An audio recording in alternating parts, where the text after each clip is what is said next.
থাক না, অসুবিধা না তো হবে না, সবে যা যা করলে হবে না। আচ্ছা আচ্ছা, বাইক আবার ওদিকে রাখতে বলছি। আমরা হোটেল নবান্নয় চলে এসেছি, এখান থেকে মানে চাটা খাবো। ওই যে দেখতে পাচ্ছ সুপার বাইক যাচ্ছে ভাই।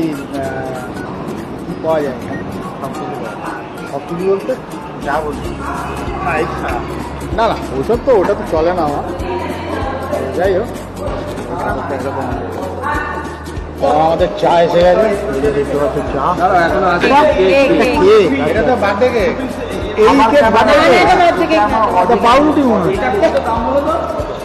হাত দিয়ে এরকম করে হাত দিয়ে আমি ইটো ইয়ে করতে না, টাচ করলেই দেখে স্লাইস হয়ে যাবে। হ্যাঁ, টাচ করলেই স্লাইস হয়ে যাবে। কাজ করলে আমার তো এখানে হাত দিয়ে মাথাটা কোথায়, আমার তো এটা পাউরুটি বলে বার্থডে পাউরুটি। আবু থেকে ছোট ভাই ভাই চাটা কি নেবো?